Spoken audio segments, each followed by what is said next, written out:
Hi, this is Marlene Gibb with What Do You Do? And today's guest is Guy Dawson. And what do you do? Oh, hi, Marlene. I run a public relations and marketing company. Okay. Can you tell me more? Well, I help bring recognition and increase sales for businesses. And I use traditional and kind of new age marketing platforms to promote businesses to, create front of mind awareness for them and to help them develop their brands, really. How did you get into this? So it's really interesting how I ended up with a PR company. I went through a series of seminars during the mid-2000s, maybe 2006, 2007, 2008. And I was sitting in a seminar one day, and there was a guy that did a presentation, and he was talking about something that just struck me. And he was talking about most people have affinities for things, but we do them so naturally that we don't realize that we are good at these things. Right. And he said that the synapses in your brain pop in certain activities that you do. And he said, so think back when you were 12 or 13 years old, what were you really good at? And that will a lot of times give you the clues about what your affinities are for. And it just blew me away, and I started thinking about what was I doing when I was 12 or 13 years old. Well, I started my first business when I was 12 years old.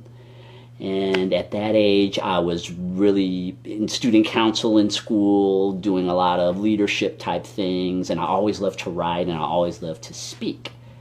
So the culmination of that within, maybe 6 months is I had developed the concept of a public relations and marketing company. It kind of encompasses all of those different things, and I've been on the right path ever since.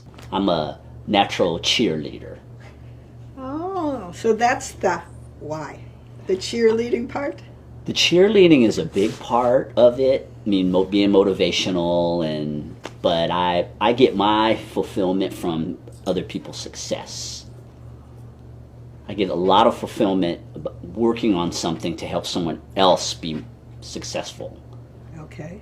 That just works for me, which in PR and marketing is really what it's all about. I work best behind the scenes, even though I do a lot of things in front of cameras and on the radio and things, but my true passion is working behind the scenes, mentoring people, helping people develop their brands, writing press releases and distributing them, and creating the relationships that help other people become more successful. Do a lot of networking is a big part of what I do. And did you do this as a child too, always wanting to help? Like I said, I started my first business when I was 12 years old. Okay. And I kind of just ran into it. We didn't have entrepreneurs in my family or anything. I was just walking down the street one day. A guy pulled me aside and says, hey, you want to come and start cutting my lawn every week? So my dad didn't want me to he wouldn't even let me do our own lawn with with the blades. Right. We were still in Pushmore, so that kind of tells you I've been around for a while, right? We were. But you remember the old Pushmores? He says the only way I'll let you do it is if you push. You could only use a Pushmore lawnmower, and then I'll let you go and cut the guy's yard. I went over, started cutting his lawn, and I was making money, and just all of a sudden, I had like 7 lawns that I was doing. And it was just great to be able to make my own money. I had money in my pocket all the time, and I was 11. I think I was 11, almost 12. And so here I am, this 11, 12-year-old kid, and I got pockets are full of money. And so then I got into car washing. So you left the lawnmower? No, I kept that. And then I got into car washing, started doing car washing that was when I started bringing my friends in. Okay. And because team building's always been a big thing. I always loved to do things collectively with groups of people. So I started bringing all my friends in, and they were making money, and we were washing people's cars, and that was the beginning of my entrepreneurial endeavor. They say how you make money, the first way that you make money kind of becomes the way that you think you should make money. Yeah. People have told me that, and so entrepreneurship has just always been what I'm about, and that was the beginning. And there's been I've had jobs throughout my life, but that's always been the thing that has been. Did you like working for other people? No. Well, no. No. When you're used to No. It's very challenging working for other people, and especially when you're used to doing things and you're used to running things. Yeah, it can be. I haven't had a job since I was 20 years old. Really? So you went from the lawnmowers to washing cars. Where did you upgrade again? Well, I did that for a couple of years, and then I went through high school. So I did have a job. I worked for McDonald's. I mean, when I was, That's hard Mom work. goes, go get a job at one point. So I was in high school and went and got a job. And so there's an experience in that. What I learned from that now is that, wow, what a great business McDonald's is. The way that they can take anyone, just some 16-year-old kid, and make them into an employee. There's a system that they plug you into that works perfectly every single time. So looking back on that, that has shaped a lot of my thinking in the way that I work with systems. I'm a big believer in systems because I saw how that worked working for McDonald's, how effective that is. I mean, literally a 16-year-old kid who's never done anything like this, you put them in there, you have an instruction manual and some tapes, and they watch the tapes, and the next thing you know, you turn them loose and they're flipping burgers. That's ingenious to me, that you could develop something that Okay. Then you were in college, so you went to Cerritos College. I did go to Cerritos College, loved college. Yeah. My husband went to Cerritos too. So Did he? Yeah. He Norwalk, California. did. Yeah, he went to Cerritos. Then Cal State Long Beach. Oh, he went to Cal State Long Beach. He went to Cal State Long Beach. But when you said that, because I've been down at Cerritos, so, I like going to school. I always take classes. What do you take classes in? I love to take film classes. Really? Huh. There was a class at PCC, and it was called Film and Lit. And every semester, we studied a different genre, like the cowboys, the mysteries, the this. I took, and I had my degree. I took that class 6 times. One class? Because we'd see a movie every week. We talk about all the great movies, the great westerns. I love westerns. My father took me to Western. So I like Westerns. So we'd study genre after genre. And then it was like one semester, though, like the Western genre for 15 weeks. Then we would go into maybe the sci-fi genre. Huh. Yeah, so I always like going to school. And so I took most of my classes at PCC. Yeah. So getting back to you. So go on. So tell me your story. Go on. Well, I went to college, and again, it was a great experience. I learned a lot from that. One of the things that I learned, though, is that I was going to be creating things for myself, because the thing that I learned in college was that it kind of prepares you to be an employee. Yeah. It's really designed. It's not really designed for you to be an entrepreneur. No, Although, and the learning, I agree with you, is incredible. I mean, going to college, the whole experience, taking tests, and I just knew I was never going to be an employee. And it does. I remember having a debate when I was in high school with one of my teachers, and he was talking about how important it is that you go to college and get good grades. And I agree. I think going to college is a wonderful thing. I have a son, he's 18, and he's on his way, and I'm extremely supportive of him going to college. But I remember I was about 16, and I was talking to him about, well, what about all these other people who don't have college degrees, who are enormously successful in life? What about them? None of them ever went to college, and what do you say about that? And he just kept talking about how when you're going out there and you're looking for a job and they see all these A's on your report card, that's something that is very impressive. So I got it. And again, I'm not someone who's anti-school, but I think there's a lot of schools in life. Yeah, the school of hard knocks when you're self-employed. How are you going to put And I've been these in that things school together? a long time. How are you going to put all of these pieces together and make it work? Yeah. You don't know sometimes. Well, you're in Toastmasters when it's like doing an improv. Yes, table Like, topics. okay. Yes. We're in the moment, and that's all you can think about as you're walking from the table to the podium. That was the question, right? Right. And that's the only time you have, is when you get up to the... And that may be from here to there, and you're thinking, oh my God, you know. And So I've been in a lot of situations in business like that. And you're working with people and you have tough decisions to make sometimes, and they're not popular, but how am I going to make it? You know, how do I make things work? And what I've learned through my experiences in life is that it's working with people. It's figuring out, you know, how can we make this work together? Because everything we do in life, for the most part, we do through people. Right. So in my mid-20s, I started to get into reading a lot of philosophy. I love Taoism. I was introduced to Taoism when I was 26 years old. And it had this huge effect on my life in learning how to center and meditate and not take things so seriously, which is hard when you're 26 years old. Not personally either. And not personally, yes. And when someone's screaming at you, it seems very personal. And loving detachment.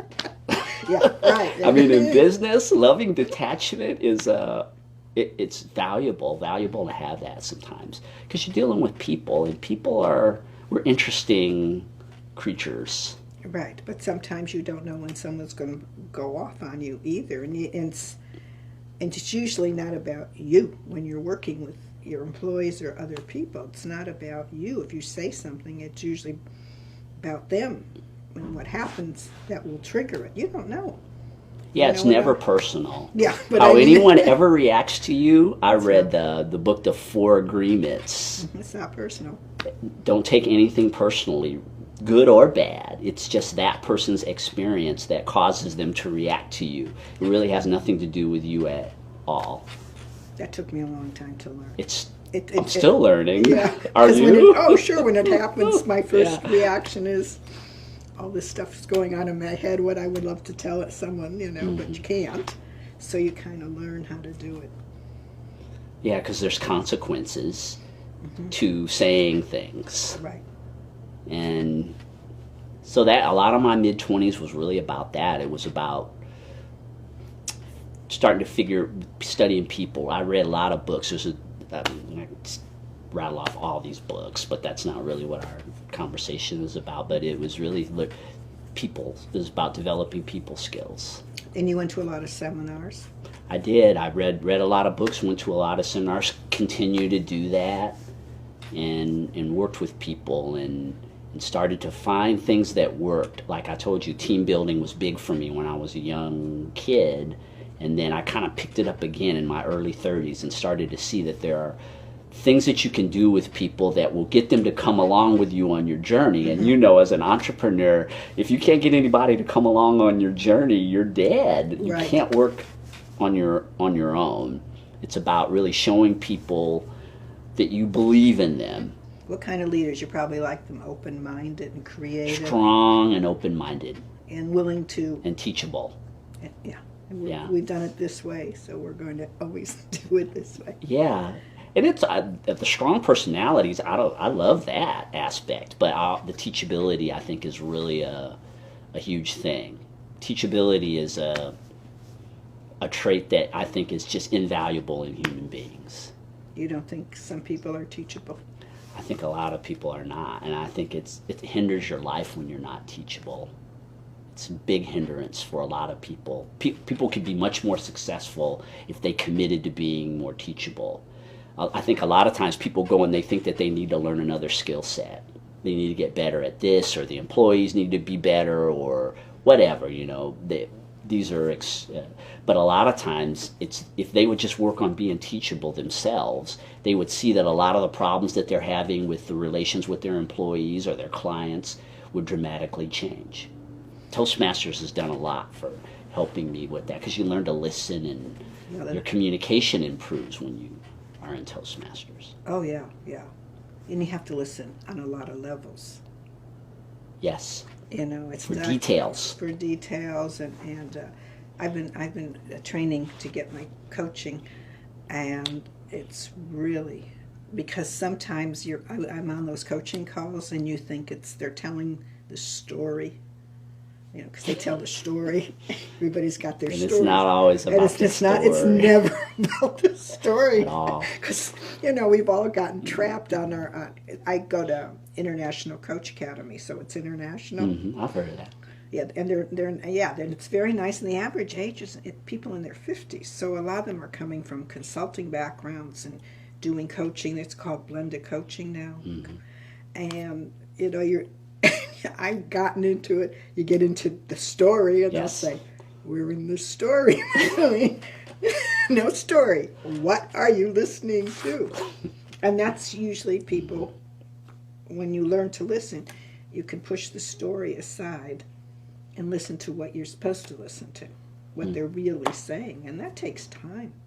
It's a unique blend, I think, that an entrepreneur has to have, because you have to be stubborn enough to keep going, because you've always got people telling you you'll never make it, and you go through all the ups and downs of running a business. You have to be stubborn enough to work through that, or else you'll never make it. But then you also have to be teachable enough, along with being that stubborn. It's a really interesting dynamic, entrepreneurship. I love it. And when you find those entrepreneurs that are like that are driven and stubborn enough, they're never going to quit till they die, but who are also open-minded enough, and they're the most teachable. I mean, I think most of the most successful entrepreneurs I see are the most teachable people. Yeah. And so when you are looking for clients, what's your criteria that they must be teachable? I mean, you have this list in your head, right? Uh-huh. And if they don't come up to those requirements, is it better to let them go? Right. Yeah. I've had clients, and we've had to part ways just because there's just no way that we were going to be able to work together, because our philosophies weren't the same. Maybe. And yeah, sometimes people, they hire you to do a job and you ask, well, why did you hire me? I'm the PR guy, but you're you want to be the PR guy, but you hired me to be the PR guy. Why did you hire me if you have all the answers? And sometimes it just doesn't work out. I've had clients I've not had a lot of clients like that, but sometimes that's just how it is. People hire you because they want you to support them in what they're doing, but sometimes it might not. The reason why they hired you is because whatever you're doing isn't working, but then you want to continue to do it, and then you think the PR and marketing guy should support you, and it's a waste of money and time for you to do that. How long does it take to from the time you get a client to really get moving into it? I mean, is it like a year process with the marketing and the PR? I mean, when you're looking at how you're going to put them in where you think they should be. Sometimes you don't even know your market in the beginning, right? We spend a lot of time in target audience. Okay. That's really a big thing where I think a lot of business owners and entrepreneurs miss the boat, is really not understanding truly who it is that's most likely to buy their product or service. If I'm working with a business that has a good understanding of their target market and knows where their business comes from, it can be much quicker. I mean, I had a storage facility that I worked with a couple of years ago that their rentals were way down since the Great Recession. I don't know, 2008, 2009. They had this huge downturn in people renting storage units. So I got together with the lady, we sat down, we talked, we knew what her target audience was. We knew that there were apartment buildings near the storage facility that would feed the growth in the rentals. Because she had that knowledge, right away I was able to figure out, oh, okay, let's get out in the neighborhood, let's offer specials to these people who live in the apartments. We'll create a PR campaign with the rental offices where we'll give them incentives for sending people over to rent, and then we have $1 rentals. You know, all these things, some of these things they already had in place, and we pulled it all together, but they knew that they needed to get people within a 5-mile radius, and they knew that some of their best customers were going to come from the apartment buildings. Because we had that knowledge, I was very quickly, I'd walk into an apartment complex with a box of bagels Cream and some coffee, and I would talk to the rental people and explain that we had the storage facility, great deals here, how can we work together so that you can take care of your clients and we can take care of them by providing them with great rental facilities, storage facilities. It was like 90 days. Within 90 days, they had the highest rental rate that they had had since the Great Recession. And this was in 2016, I think I was working with them. So in about 90 days, we were able to turn that around. But again, they knew their target audience, and that really makes a big difference. And when they don't, then you're kind of... When they don't, we spend time figuring that out. And once we figure that out, the light bulb kind of really can come on quickly. Then we have to find out, okay, well, where's the platform that we should focus on? A lot of times they know, if they've been in business for a while, they know where the business has come. Even if they don't really understand their target audience, they know where business has come from in the past. So then it's just about digging deeper, asking lots of questions. Right. A lot of my job is just asking questions and listening. When you have something like the rentals, that's a very narrow niche. You said it's a 5-mile area, it's flyers. Is it a lot of internet stuff? Not really. Not really. So when you have somebody so it's local and you can usually do it, but what about like what you do? You probably have international clients, right? I did. When I first got started back in 2008, a lot of my clients were actually, I was writing press releases, articles, blogs for companies all over the world. I started out on a job board that I would bid on jobs with other writers and then create marketing content for them. We were in more of a traditional PR climate back then. I was still faxing things the first couple of years that I was a PR guy, and social media wasn't very big in 2008. By the way, I didn't think social media was going to be anything. Can you imagine? When Facebook came out, I said, oh, I thought it was MySpace all over again, and it would never amount to anything. Because I see how nasty people can be on social media, and I don't think I've seen that kind of nastiness in many years till social media evolved. That's just one of mine. But for good causes, it's wonderful. Yeah, it can be an outlet, a negative outlet for people, and it's too bad that people use it as a platform for negativity sometimes. But in terms of business, I mean, it's where everyone is now. And it's one of the realities of running a successful business is you basically have to have some type of presence in social media. So when you take on a client, so you're going through all the aspects, the social media, the this, the that, which platform is the best, right? Or platforms. Right, we're trying to figure out what works best for their audience. I mean, there are businesses out there that do a lot of business directly through social media. If that's the platform that works best for them, sometimes it's Yelp reviews and Google reviews, which that's really becoming some of the most popular ways that people get businesses through their presence online. Now, do you have to hire people to do all this, or do you do it? You don't do all this, do you? No, I have people that work with me on these projects.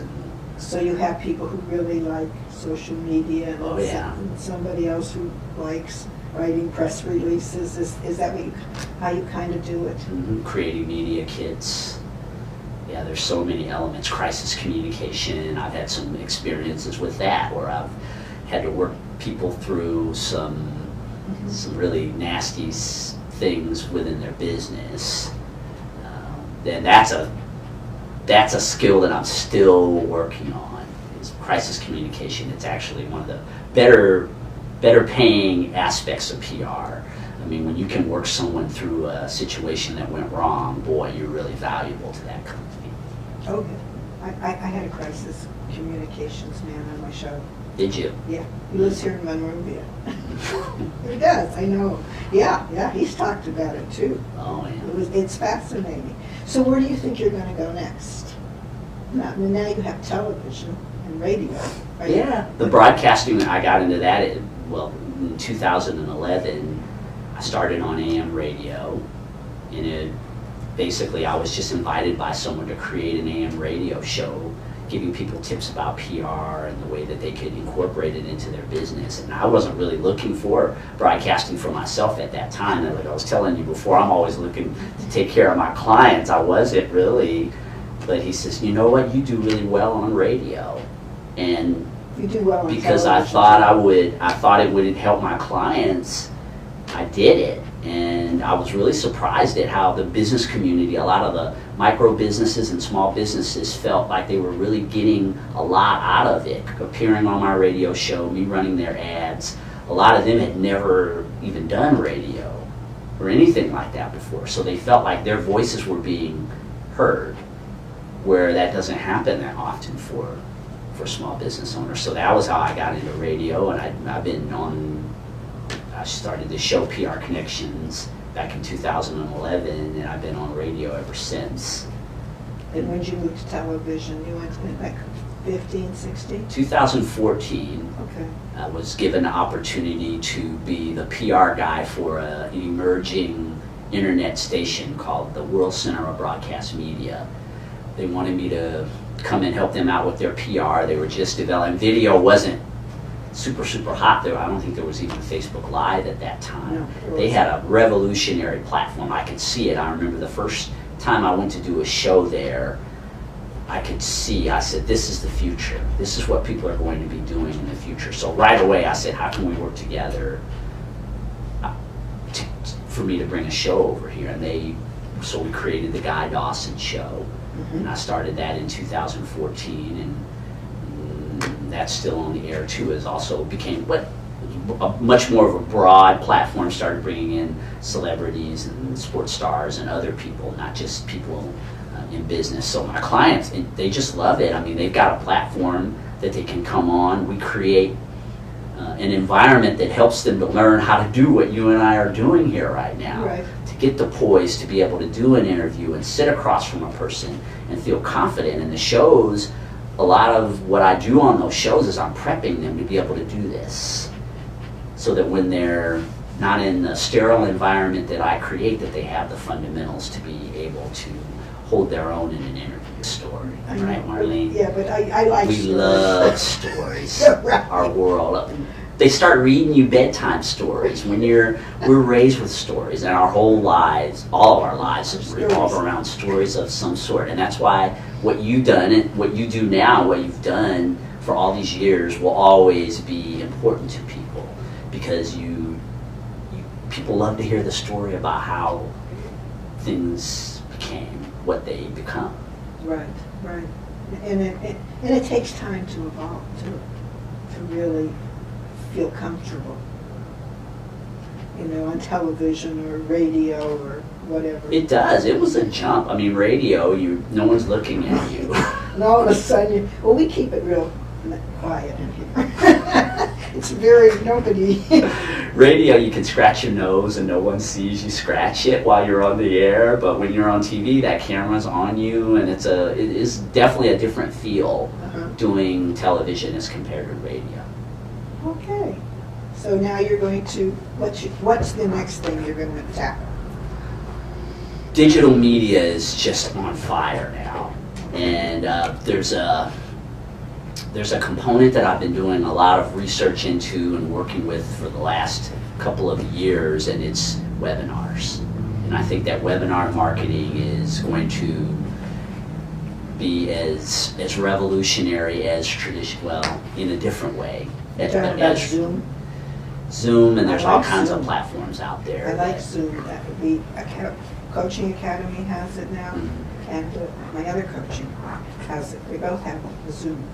That's the way people learn things now. It's a whole different educational system that we have, along with traditional education, but people like to be able to study when they want, watch the recording. If they can be there live, great. Otherwise, if it's archived, they go back and they learn that way.